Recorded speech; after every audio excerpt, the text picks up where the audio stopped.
Всеки от нас си мисли, че животът му е в неговите ръце, че той контролира всичко. Обаче има и такова нещо като съдбата.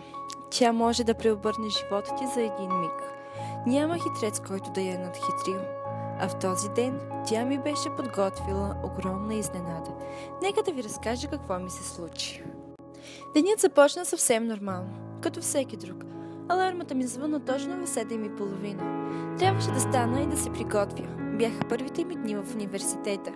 Измъкнах се едва от леглото, избрах какво да облека, опитах се да стигна чантата си, която беше върху гардероба, и случайно бутнах кутията с спомени от детството ми, която бях забравила от изпитите и всички неща в ежедневието ми.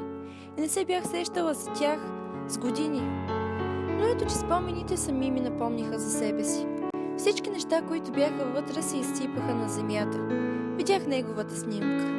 Той беше момчето, което тайничко харесвах. По-детски. Заедно с братовчет ми, тримата играехме постоянно в парка. Ходихме в едно училище, в малкото градче, в което живеехме, и всичко беше прекрасно. До деня, в който трябваше да се сбогувам с тях.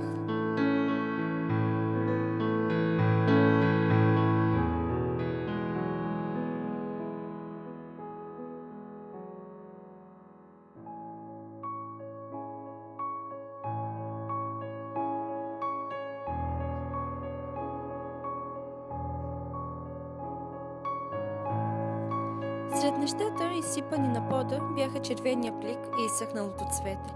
Когато мама и татко качваха куфарите в колата, той дойде и ми даде писмо, като каза да го прочета след като тръгнем. Така и направих. Веднага, щом излязохме от града, го отворих и прочетох. В него пишеше, че ще ме чака, докато се върна. В същия плик бях сложила и цветето, което той ми беше подарил, докато бяхме в парк. Това бяха последните ми спомени с тях. След това заживях в по-голям град и всичко се промени. Трябваше да тръгвам, затова реших да взема писмото със себе си, за да го разгледам по-късно.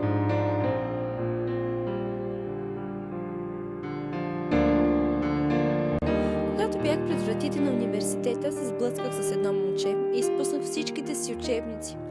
Той се извини и затова реших да не се ядосвам, а дори започнахме да си говорим. Оказа се много забавен. Изведнъж той взе писмото и сякаш си спомни нещо. И това беше така. Спомни си как го беше писал и колко се притесняваше да ми го даде. Усмивка се появи на лицето му, а също и на моето.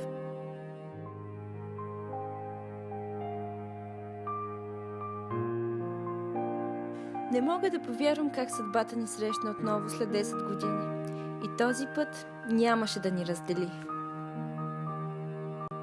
Взривяващо тихо, разкъсващо нежно, безкрайно красиво, нахлу в моя свят, докосна душата, дари ми безбрежност, прегърнах мечтите и с теб полетях.